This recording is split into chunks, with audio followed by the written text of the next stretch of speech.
Welcome to Vitamin OC. I'm Joanna Weiss. And I'm Whitney Gomez. Every week we bring you your recommended dose of civics and civilization in Orange County. And today we are joined by one of my favorite people, Aaron McCall. Aaron McCall and I have known each other since 2017 when we were coalition partners leading different coalitions that were trying to flip the House blue in 2018. And we were very successful in that together. Aaron is now the Federal Advocacy Coordinator for California Environmental Voters, or Enviro Voters. And he has been working with Congress members throughout California on federal advocacy to affect our environmental issues around the country. Thank you so much for joining us today. It is a real honor to be with you. Thank you so much. I'm really excited to be here. It's really fun. And thank you for creating the space, because I think it's so important to have podcasts where people can learn about government and civic action, especially in a local way. Orange County is the beating heart of what is happening in politics locally, countywide, but also nationwide. Everyone is looking towards our races, because even with the Prop 50 redistricting, we're going to have some of the most competitive races in the states. It's a great place to be.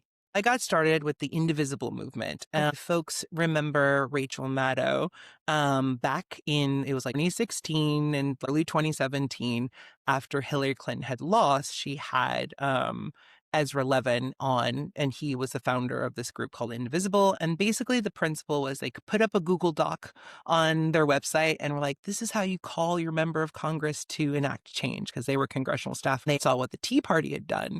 And so they were like, hey, maybe progressives can do something similar. And I had just recently graduated with my master's, and I was trying to find a job. And I was also kind of like, well, what do we do now that fascism's a thing? And I had no idea how bad it was going to get. But I was like, what do we do now? And I had gone to a local protest of Dana Rohrabacher, who was our Congress member at the time. And I was like, hey, I'm just here to learn.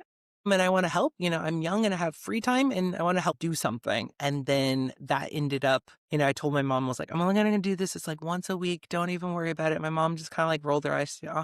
And then 2 months later, I was like, so Mom, they voted me to be the chairman of the org. And she's like, yeah, I know. It's just 7 days. Yeah.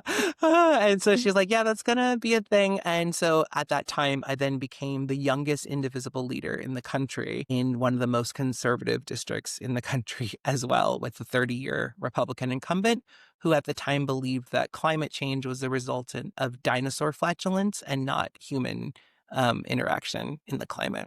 At some point, I would say that's hard to believe, but today I would believe virtually anything.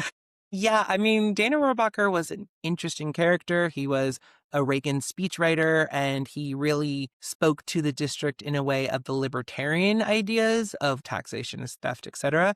But he also was in direct opposition of some of the needs of the district. One was, of course, when people wanted their member of Congress to actually talk to them and hold town halls. But also, while people look at Orange County and that area as Republican, it's not. There are people there who have gay kids and they want them to be able to get married. They drive Teslas. They are tired of having to pay for the property damage that comes to sea level rise, right? It's not for most of the district. And Huntington Beach is going through a moment right now, but the district at large, even though they might have voted red, they voted for Hillary Clinton both times. They voted for Barack Obama.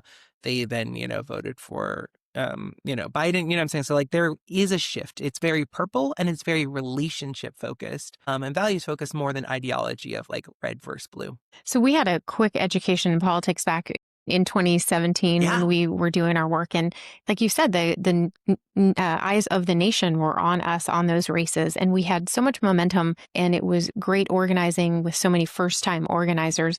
But are there lessons that you learned on that during that experience that still guide you or motivate you today? Yeah, there was so much that we learned, but I think the main things that I really thought was important was, number one, I felt that slow, consistent, invisible work results in lasting change. I think a lot of times folks are really focused on what's the biggest thing I can do right now or whatever. And it's actually, it's just the slow, consistent work. We did 60 consecutive weeks of protesting in front of Dana Rohrabacher's office. Wow. And the thing is, when we first started, I actually remember somehow I found a DCCC Congress staffers email, and I was like, you guys need to come down here and protest. And they're just like, they're like, no, this is a 30-year incumbent. That's not on our map. We don't care. We're actually looking down at Darrell Isa's district at that time, Mike Levin, and I was like, well, you're wrong. This area is ready. And they didn't pay attention until we had been doing protests for a very long time. So I think that was one of the lessons. The other one that I learned is that everyone in our community plays a part. And we have to like keep that in mind. I think a lot of times people are like, you need to organize the way how I'm organizing. But like, honestly, if you're a person who makes food and baked goods, that's important. If you're a person who does texting, my mom texted 10,000 voters over a weekend, right? Like you don't always have to be the person with the microphone. Sometimes it's just like engaging your friends and family, and they're all going to do their little part. And that's really important. And the last one that I wrote was that like civic engagement is a year-round team sport. I think a lot of times we think about, I'm going to get involved in elections, or I'm going to get involved in primaries, or I'm going to advocate on one issue. And the thing is that like when members or candidates stop seeing you, then they stop thinking about you. So you have to be involved in the campaigns. You have to be involved with visiting their office. You have to be regularly involved with it to make lasting change. Well, it sounds like you've certainly learned a lot over your time doing this. The transition from local grassroots efforts to being in Washington, D.C., working on national issues, how was that transition? What did you have to learn? What fires were you thrown into? I'm so blessed and thankful. I think the biggest shift has been I spent a lot more time in DC than like I had initially. I remember when I started doing this activist work, I'd never been to DC. And the first time was like during the Kavanaugh hearings. And then now, I go somewhat regularly, like at least once a quarter. And so now I actually have a bigger appreciation for bad political jokes. We're like, oh man, I'm just so glad to be home with normal people. Like at first I thought that was like a dumb joke that people say at fundraisers. And I'm like, no, like after spending time in DC, you're like, I really miss chronic tacos. Like, like you're like, man, I do actually really miss having vegetables. Like, I don't know. There's just things about California and about home where you're like, no, I do miss it. And you're like, oh, okay, these jokes are jokes, but they're also serious. I think the biggest shift for me realistically is that I've had to move the way I advocate, in the sense that like, it's one thing when you're advocating for your home and for your, neighborhood and community. And it's another now to think about like wide priorities and like how different communities have different needs. And so it means that I have to lean in a lot more in studying districts, and also lean a lot more into talking to people from those communities that I'm representing, not just necessarily being like, oh yeah, I think this is what people need, but like being a student and really delving in to saying, what do people care about? And then reflecting that back to their members of Congress or to the senators. I mean, that mindset is incredibly important. Thank you. And it takes time. It's a lot of work to do that, but it makes a difference. It's a lot of work, but also I think it's fun because I like talking to people and I like hearing about things that people care about and that they're passionate about. And it's so amazing to hear people talk about, their favorite hiking trail that they really love, or things that they're really scared about, like lead pipes, or things that they're really excited about, like electric school buses. And so, it's just about having conversations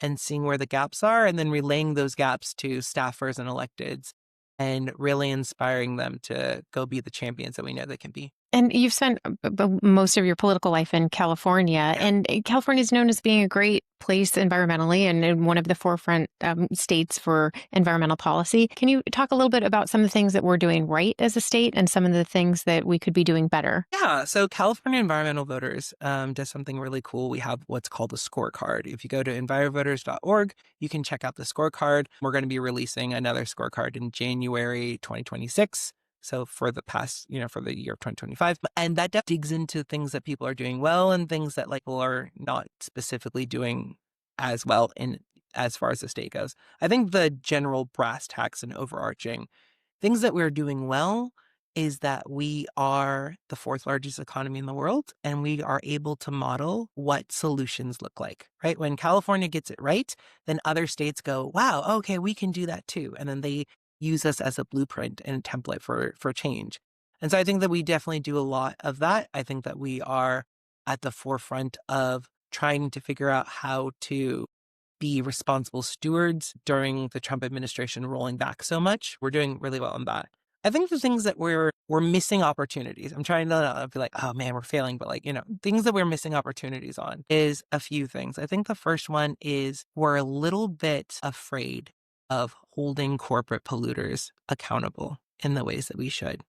I think we can definitely be a lot bolder in holding oil companies accountable. And I think we can be a lot bolder in holding certain tech companies that are using our water and our resources accountable. And those are hard conversations. I think that a lot of times we're afraid of being seen as like the party that's against business. And I don't think that that's true at all. I think that you can be a progressive and work well with business by giving rules and consistent expectations. When we don't have rules and expectations, then they're going to do whatever is cheapest and fastest, quickest to do. But if you set the rules and you're like, well, you can't pollute the water and you can't use this much water, and you set the guidelines, they will be able to thrive within those guidelines if they're reasonable. And I think we're a little bit afraid of doing that. And also I think we're a little bit afraid of instituting taxes to pay for things. I think California does a very good job of saying like, oh, we're going to do this thing. And then we're like, well, how are you going to pay for that?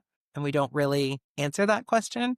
And especially with so many tax rollbacks over time, it's just becoming very difficult to fund the infrastructure of our cities and of our counties. Now that there's a lot of federal funding that's being cut, a lot of our cities and counties are asking, how are they going to fund fire prevention? How are they going to keep our water clean? How are they going to make sure that kids are able to get to and from school? Some of that is going to have to be money, and some of that's going to have to be tax. And I'm not saying that it has to be a regressive tax. There are ways we have those conversations, but I think Californians are a little bit scared to have those conversations. I think that's true nationally. Yeah. I don't think we're alone with that.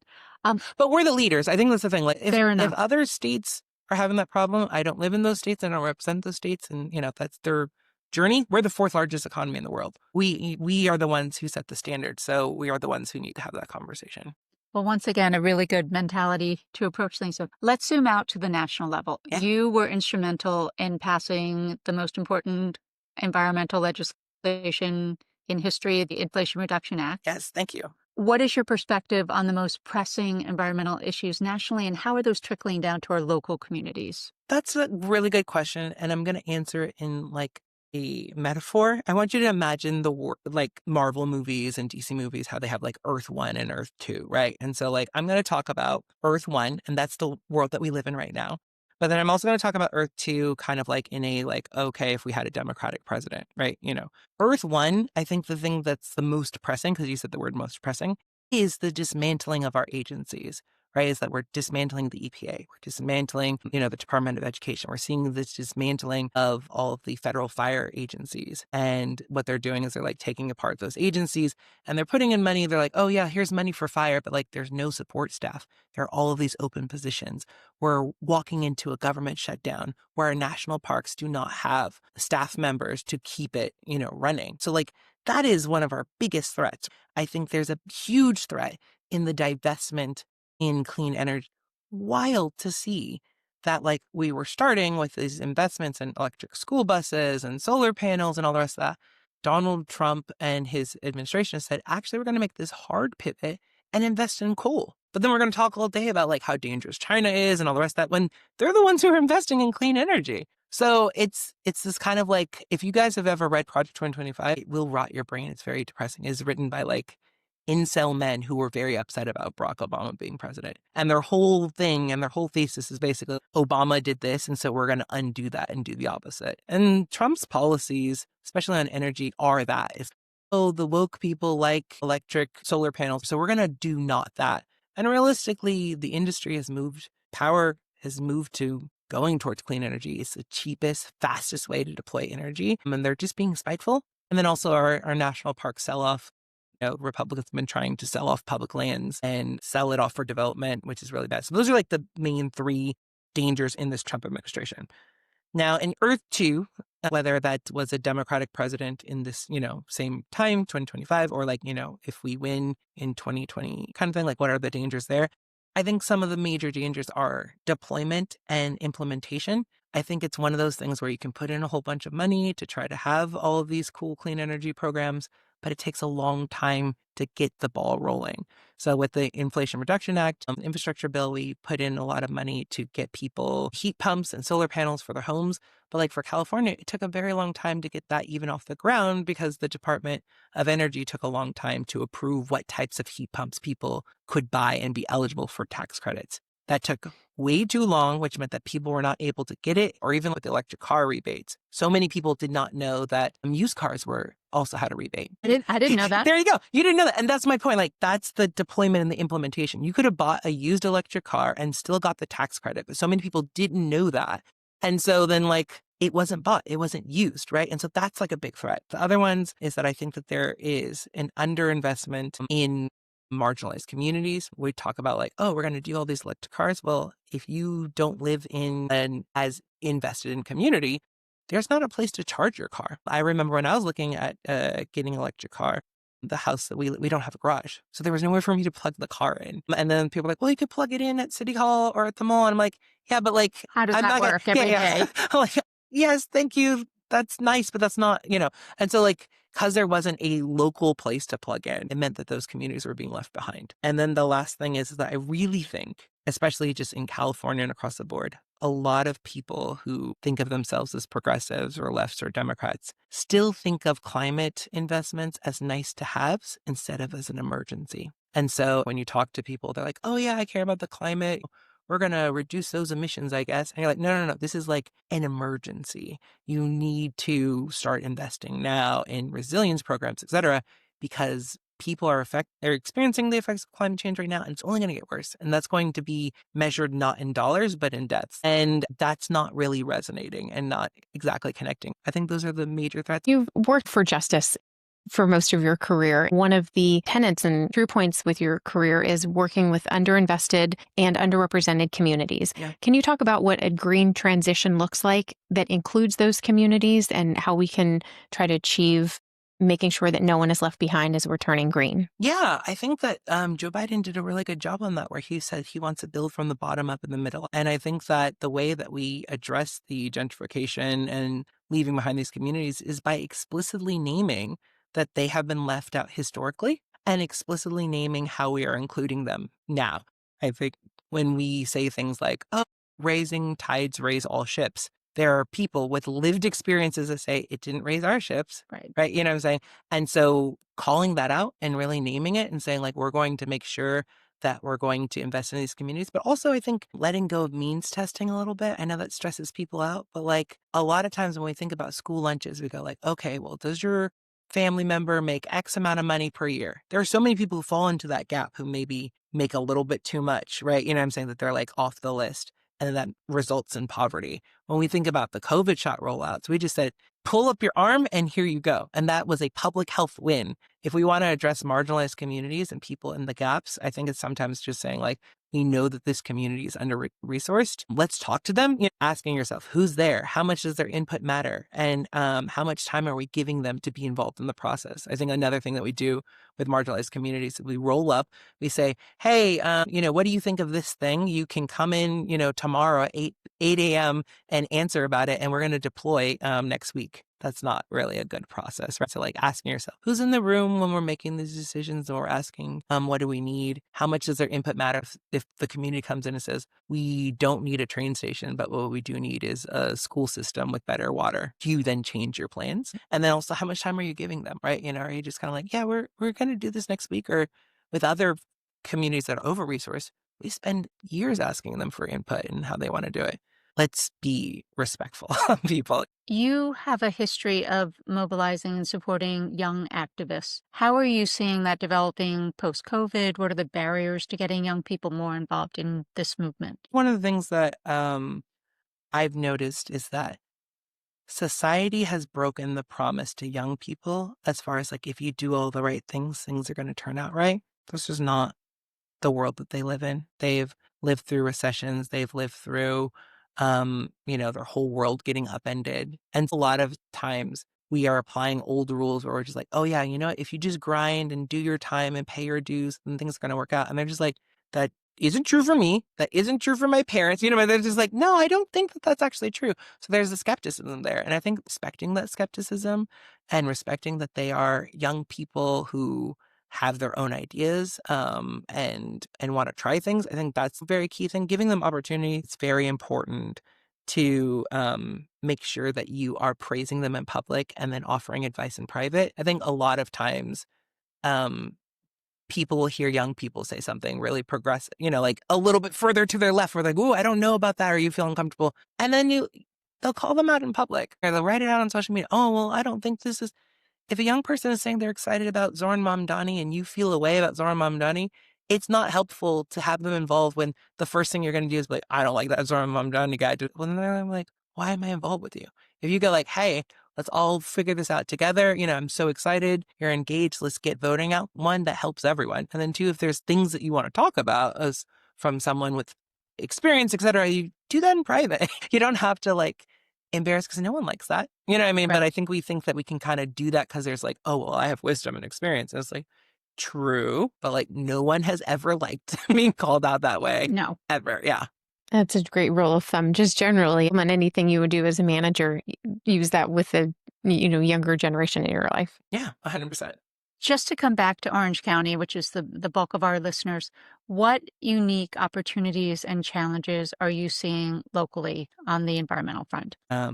We're really concerned about the permitting of the offshore oil rigs that are, off of our coast that continue to keep spilling. And then these companies make a promise and then they're like, oh yeah, we fixed it or whatever. And then it happens again. And the fines are way too low. Fines are ridiculously low. The fines are very, very low. And so I think one of the things that we have to have that conversation is just like saying to our senators and to our leaders and saying that, like, you know what, if you do an oil spill, maybe all your permits should be revoked until you've cleaned it up and shown that you've done work and that you won't have other spills. And then like if you spill a second time, then it's like actually you as a company are not able to drill off the coast of California because you are too dangerous. Like putting those fines much higher, because the thing is that like the damage that's being done to the ecosystem and to the local communities, all the small business owners, that's stuff that isn't repaired by like, the $10,000 fine or whatever it is. Like,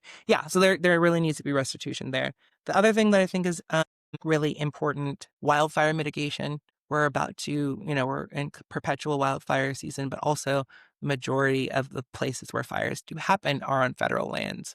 And so with the deregulation and the firing of all these staffers from the Doge cuts, that's going to be a huge thing. And so talking to your Congress members and saying, what are you going to do about that? How are you going to make sure to fill these is super important. And the last thing is, I think, resilience infrastructure. I remember Halloween being a cold time. My mom she'd make costumes for us she'd hand sew them. And we had to have jackets on over the costumes or wear and like you long were so sleeves. bummed to have to put that on. Yeah, exactly. And we would wear long sleeves under our costumes. Now it is warm. Hot. Yeah. A lot of folks in our district don't have air conditioners. Some of the construction isn't designed really well. And also like the energy bills are so high, even if you do have air conditioning. So I think that's going to be one of the really big problems. How do we help people renovate their homes? How do we give them, energy efficient technology, et cetera, et cetera? And that's going to have to come from investment from the state and the federal. Like people do not have the money to replace all the windows in their house. Yeah, so, yeah, that's big. The New York Times today ran an article on the human cost of our heat issue costing lives already. Yeah. People are dying. If you guys want to get super wonky, talk to your members of Congress about the spending caps. There are caps on how much investment can go to a certain state and to certain areas because they're like, well, we want to prioritize poorer communities, but because California has a higher minimum wage and all the rest of that, then like we fall out of that spending a lot of times, right? Or a lot of areas do fall out. And it's like, yes, 100%. Does someone who lives in Costa Mesa make more than someone who lives in Nebraska? 100%. Do they have money to put solar panels on their roof and replace all the windows? No, they still do need that federal funding. So like fighting to get our part of that money is important. Well, you've accomplished so much already. You've secured bills, shaped policy platforms, cultivated environmental champions in Congress. Looking ahead, what's next on the agenda for you? Next on my agenda is that we are working on Prop 50. I think that's a very important thing for all Californians to get involved with. Not only vote, but volunteer if you can. And then the next thing that I'm really spending a lot of time is going around to communities and finding about the things that they're passionate about and things they're concerned about, and how do we put climate in their everyday lives. I think a lot of people we are in the middle of climate crisis, but they don't understand that. It's not articulated well to them. They think of climate as polar bears. You know what I mean? It's like, no, actually, it's your energy bills. Like when we're talking about an affordability crisis, that's a climate crisis. We're talking about health impacts as they're cutting Medicare, the polluted air and the polluted water, the PFAS. So like, those are the things that like I'm really looking at next is like, how do we empower communities to talk about their everyday lives from a framework of the climate emergency and demand solutions? And for our listeners, are there any concrete steps that they can be taking to help enact real, meaningful climate action change at either the local, state, or national level? Yeah, I think the first thing that you do is you should either join or make a group. If you're a person who's like, oh, I don't like groups, I don't want to be a part of the Democratic Party or whatever, that's fine. Make a group, right? And in the sense of a group of two people can do a whole bunch of work. And, that two becomes four, et cetera. But you can't really do this alone. This is one of those things where you are going to have to do it with a friend. And there are plenty of people free to make friends. But I think joining a group or making a group is important. And then talking about an issue that you care about. And that's how you make that like tangible change. There is so much money available at the county level. Counties have their own budgets so you can, implement change in your county district. I think there's so much that we can do on the local level. So for example, one of the things that I worked with in Costa Mesa was working on our tree book. So there's a book that basically says the types of trees that are acceptable to replace for the city. And some of those trees were very water intensive. And so working with our Councilmember Arliss Reynolds to try to find better trees that like provided more shade, also use less water, all the rest of that, and working with like local scientists at UC Irvine to come up with those ideas. Those are like little things you can do on the city level that like have a lasting impact as well. Huge impact over time. Think about the lifespan of that tree. Exactly. So like there are little things that you can do, whether it's like city, whether it's county. Or in your own yard. Yeah, exactly. Yeah. But like there are little things that you can do. I am always pushing for people to do those little things together and by like trying to push leaders to make the change. Because even if you change the entire landscaping of your lawn, which is super cool and good, the impact that you make of like you and your neighbor changing the trees of the neighborhood is going to have a longer lasting impact. Yeah. And you mentioned Prop 50 for people who want to volunteer to get involved. What's your recommendation? Yes. So there are several ways. You can either just Google Prop 50 and you can go with the Prop 50 campaign, which is being run with the governor of the state. Your local Democratic Party is doing it. Your local labor organizations are involved. And also like groups like the Working Families Party and like different like affinity groups are also involved. So really just Google Prop 50 or like ask like folks who are in your community and you can get involved, or also just post on it on Facebook. Like I really think that's super powerful is when people see a video of their friend or a trusted person talking about why they're doing something for 30 seconds. It really makes a change. I remember when I was starting in Divisible stuff with Joanna, like I would just make videos mostly because I just was millennial. This is faster than writing a thing out. And I remember being in a Barnes and Nobles and someone was like, oh, I saw you on a video and you inspired me. And like, it was random, but like, it does connect your community. Telling your story, why it matters to you is like way more powerful than any celebrity or, famous person saying why you should do a thing. Because we're used to being sold to. But like when your neighbor or your community member says something. That's really great advice. Yeah. Aaron, such a pleasure to meet you. Joanna's been talking to me about you for a long, long time, and I can see why. You've had such a journey from local issues to all the way to the national level. I'm glad to have somebody like you working for us. Thank you. And I'm glad to be doing it with you guys. I mean, the fact that this podcast exists is so cool and like such a great example of like, you guys' values of like starting local and making a like big impact. And I'm just excited to be here. Well, thank you so much for joining us. I'm so glad to spend the additional time with you. And to our listeners, thank you for joining us for your recommended dose of civics and civilization. We'll see you next time on Vitamin OC.